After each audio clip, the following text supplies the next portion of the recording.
우리가 그 놀이동산 워터파크에 가면 아마 모든 워터파크에 있는 것 같아요. 큰 바구니가 위에 있고 그 바구니에 물이 졸졸졸 담기는데 그 바구니에 물이 차면 그 바구니가 휙 뒤집어져서 쌓여진 물을 밑으로 이제 쏟아내죠. 그러다가 또 다시 빈 바구니를 채우고, 이 모습을 보면 마치 하나님의 진노와도 같다라는 생각을 해봅니다. 하나님의 진노도 계속 쌓이다가 그 진노의 바구니가 차면 그 진노가 다 쏟아져요.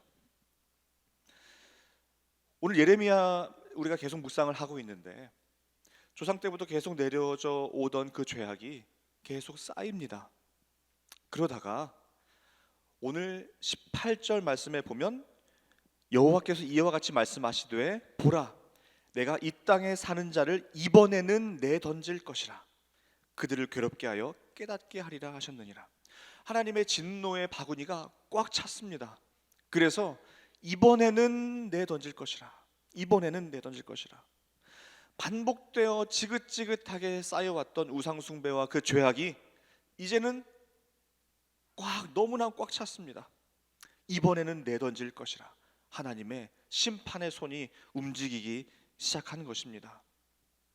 이번에는 내던질 것이라. 그들을 괴롭게 하여 깨닫게 하리라. 하나님께서 유다 백성들에게 심판을 하시고 재앙을 내리신 것은 내던지는 것이 목적이 아니라 그들로 하여금 깨닫게 하기 위하여, 깨닫게 하기 위하여. 사실 우리의 모든 고난에도 이 깨닫게 하시는 은혜가 다 있습니다. 그럼에도 불구하고 유다 백성들에게 쏟아질 진노는 너무나 무섭습니다. 20절에 장막이 무너지고 모든 줄이 끊어지고 자녀가 떠나가고 장막 칠 자가 다시는 없는 비참한 상태를 맞이할 것을 말씀을 합니다. 이것은 성전이 무너지고 집이 무너지고 백성이 포로로 잡혀가는 것을 말하고 있습니다. 또 이 와중에 21절에 보면 목자들조차도 어리석어서 여호와를 찾지 않고 양떼는 다 흩어지고 맙니다. 참으로 부끄럽고 너무나 소망 없는 그런 상황 속에서 드린 기도가 바로 오늘 본문의 예레미야의 기도입니다. 우리가 어떤 상황에서도 기도해야 하는 거 맞지요? 그렇다면 고난과 재앙 앞에서도 기도해야 하는 거 맞지요? 자, 그렇다면 이 고난과 재앙 앞에서 드린 예레미야의 기도를 통해서 우리도 우리의 고난과 재앙 앞에서 어떤 기도를 드려야 되는지 그것을 한번 배워보고자 합니다. 자, 첫 번째 예레미야가 드린 첫 번째 기도는 인간의 무능함을 인정하는 기도였습니다. 23절 말씀에, 자, 23절은 다 같이 다시 한번 읽어볼까요? 23절입니다. 여호와여, 내가 알거니와 사람의 길이 자신에게 있지 아니하니 걸음을 지도함이 걷는 자에게 있지 아니하니이다. 사람의 길이 자신에게 있지 않습니다. 걸음을 지도하는 것이 걷는 자에게 있지 않습니다. 자, 그런데 이 기도를 왜 예레미야가 이런 기도를 했을까요? 자, 하나님께서 지적하신 유다 백성의 그 죄악을 보면 우리가 알 수 있는데요. 예레미야 전체를 관통하고 하나님께서 반복해서 지적하시는 유다 백성의 그 죄악이 무엇이었습니까? 예레미야 2장 13절에서 2장을 돌이켜 보면 하나님께서 두 가지 죄악을 지적하시죠. 내 백성이 두 가지 악을 행하였나니 곧 그들이 생수의 근원되는 나를 버린 것과 스스로 웅덩이를 판 것인데 그것은 그 물을 가두지 못할 터진 웅덩이들이니라. 하나님께서 지금 두 가지 악을 지금 고발하고 계십니다. 생수의 근원 되신 하나님을 버린 것, 그리고 스스로 웅덩이를 판 것.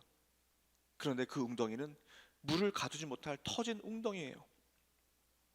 유다 백성은 생수의 근원 되신 하나님만을 의지해야 되는데 그 하나님을 버렸습니다. 그리고 스스로 살 길을 찾기 위하여 스스로 웅덩이를 팠습니다. 하나님께서 반석에서 물이 나게 하시고 하나님께서 유일한 공급자가 되시는데 그 생수의 근원 되신 하나님을 버렸어요. 스스로 살 길을 찾습니다. 생수의 근원을 버리고 살 길을 찾기 위하여 애굽으로 내려가고 아수르로 내려가고 도움을 구하러 내려가는 모습이 예레미야 초반부의 내용이었습니다. 그런데 하나님은 말씀하십니다. 그 웅덩이는 물을 가두지도 못할 터진 웅덩이다. 유다 백성들은 자기가 길을 계획하고 자기가 길을 찾고 자기가 걸음을 지도하며 스스로 지도하고 문제를 자기의 힘으로 자기의 지혜로 해결하려 했는데, 유다 백성의 정체성이 무엇입니까? 하나님의 백성으로서 스스로 자기의 길을 지도하고 웅덩이를 파는 것이 아니라 생수의 근원 되신 하나님만을 찾아야 하는 존재가 유다 백성들이었습니다. 그러나 유다 백성들은 자기가 스스로 길을 찾아요. 스스로 길을 지도하려고 해요. 그러다 보니까 그들이 행한 것은 우상 숭배요, 그들이 의지한 것은 이방 강대국이었습니다. 눈에 보이는 신을 쫓고 또 당장에 필요한 것으로 보이는 필요와 강한 군대, 물질적 풍요를 쫓는 모습, 스스로 걸음을 지도하고 있는 모습이었습니다. 이런 상황에서 예레미야가 사람의 길이 자신에게 있지 아니하고 걸음을 지도함이 걷는 자에게 있지 않다라고 말씀을 하고 있는 것입니다. 우리의 인생도 우리의 길도 우리에게 있지 않습니다. 우리의 인생을 지도할 수가 없습니다. 우리의 삶을 지금까지 돌아볼 때에 우리의 계획대로 되셨나요? 미국에 오실 때 살 길 다 찾고 거처 다 정하고 그리고 미국에 오셨나요? 우리가 우리 인생길을 우리가 지도할 수 있나요? 길을 걷는 자는 길을 지도할 수가 없습니다. 처음 가는 길을 걸어가고 있는데 같이 걸어가고 있는 사람들에게 길을 물어본다면 그 사람이 그 길을 압니까? 그렇다면 누가 그 길을 지도할 수 있겠습니까? 길을 먼저 가본 사람이거나 길 전체를 위에서 보고 있는 사람이거나 그 길을 만든 사람이거나 이러한 사람이 그 길을 지도할 수 있지 않겠습니까? 그런데 우리 인생 중에 이런 사람이 있습니까? 길을 먼저 가본 사람이 있습니까? 우리 인생 두 번째 살고 계신 분이 혹시 계십니까? 우리 인생 길을 만드신 분이 계십니까? 우리 인생 중에서? 없습니다. 없어요. 우리가 할 일은 스스로 웅덩이를 파는 행위를 그치고 우리의 인생을 계획하시고 우리 인생길을 아시고 길을 아시는 분에게 가야죠. 아시는 분에게. 길을 아는 분에게 가야지. 길도 모르는 옆에 사람에게 물어보면 그 사람의 길은 가르쳐 줄 수도 있지만 그 길을 가보면 그게 맞는 길이겠습니까? 생수의 근원 되신 하나님, 길을 아는 분에게 물어보시기를 바랍니다. 잠언 16장 9절에도 사람이 마음으로 자기 길을 계획할지라도 그 걸음을 인도하시는 이는 여호와시니라. 잠언 20장 24절에도 사람의 걸음은 여호와로 말미암나니 사람이 어찌 자기의 길을 알 수 있으랴. 우리는 몰라요. 하나님만이 아십니다. 잘 알려진 이집트 왕자라는 애니메이션이 있습니다. 미국의 드림웍스라는 영화사에서 성경의 요셉 이야기를 가지고 만든 애니메이션인데요. 성경 내용 그대로입니다. 성경 내용 그대로 요셉이 보디발의 집에 팔려갑니다. 그러나 하나님께서 함께 하심으로 그는 그 보디발의 집에서도 형통함을 이제 누리고, 그러다가 보디발의 아내의 유혹으로 인하여 감옥에 떨어지게 됩니다. 그런데 감옥에 떨어진 요셉이 감옥 바닥에 있는 시들어가는 풀 한 포기를 보게 돼요. 그리고 그 풀 한 포기에게 물을 주니까 그 풀이 조금씩 살아나는 거예요. 그러면서 그 애니메이션 속에 요셉이 이런 제목의 노래를 부릅니다. You know better than I. 내 길 더 잘 아시니. 그 가사는 이렇습니다. 길을 안다고 그렇게 생각했죠. 다 이해할 수는 없지만 그 길을 따랐죠.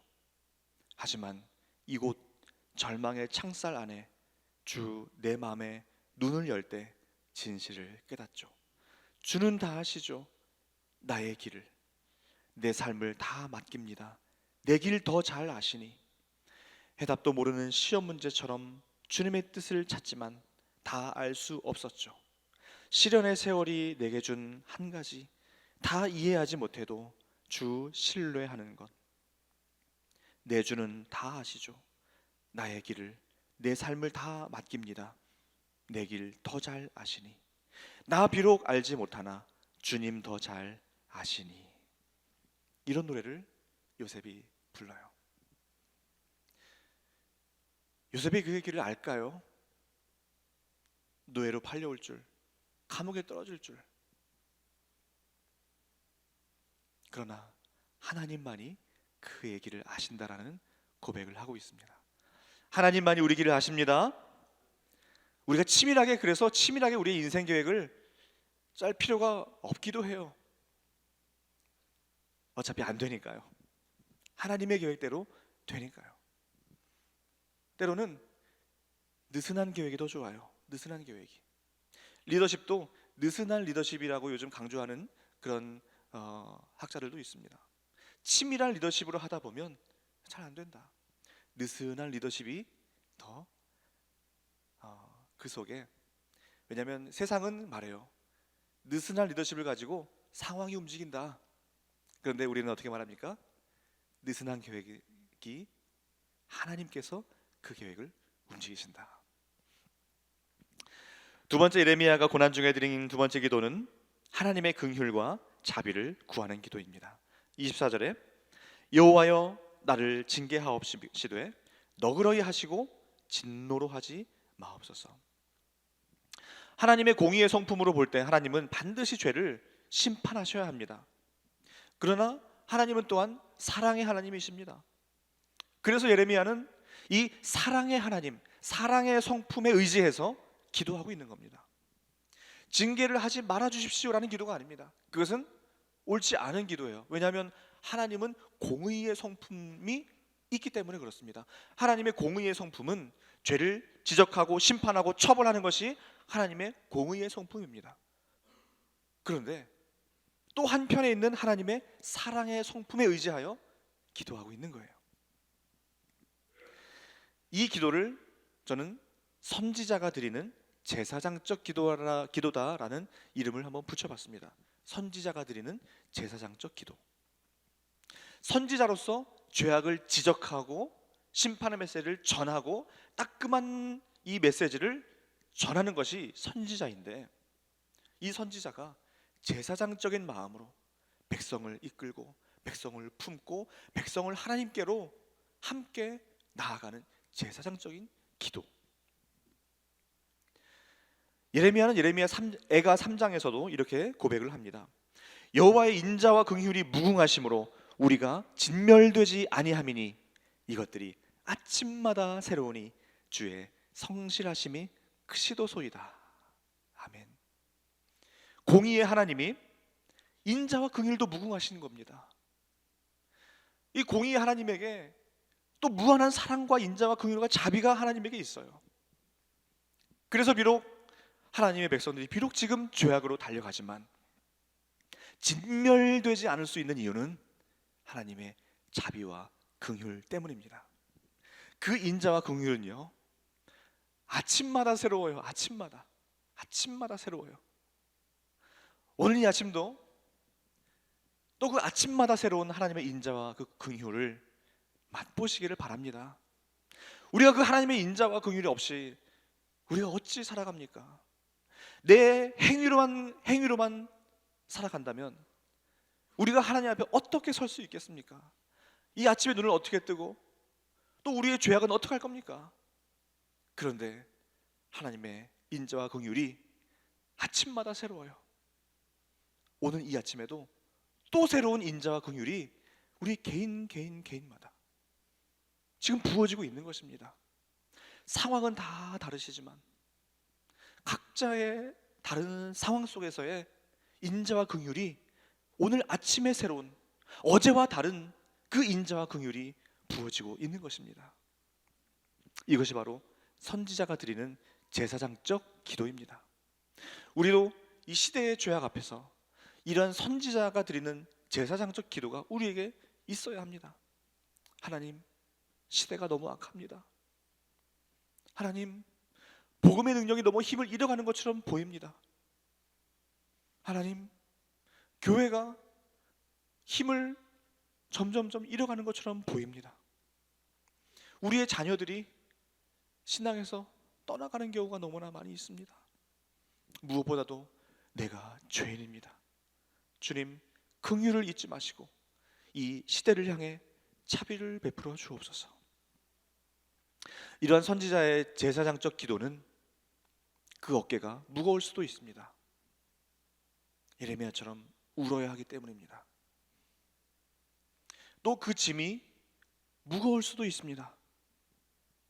그 짐을 오늘 본문 17절에 말하는데요, 에워싸인 가운데 앉은 자여 내 짐꾸러미를 이 땅에서 꾸리라. 자, 짐꾸러미를 꾸리라. 이것이 뭐냐 하면 곧 심판의 날이 가까이 오니까 짐꾸러미를 꾸려라. 유다 백성은 결국에 이 짐꾸러미를 꾸리고 바벨론의 포로로 끌려가게 됩니다.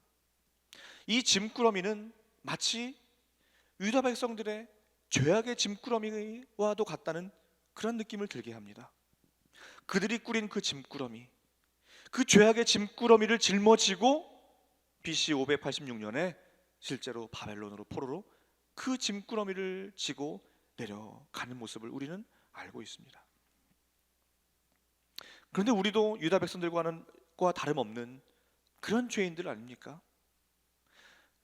그들과 다름없는 그 짐꾸러미를 우리도 등에 지고 가는 거 아닙니까? 자, 그런데 오늘날 우리는 그 짐꾸러미를 꾸릴 필요가 없습니다.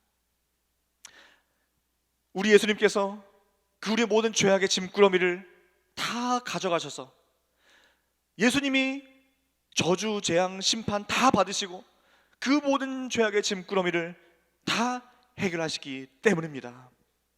그 짐꾸러미를 가져가신 그 예수 그리스도께서 우리의 짐꾸러미를 가져가신 것뿐만이 아니라 우리의 길을 지도하시고 우리의 인생길에 함께 동행하십니다.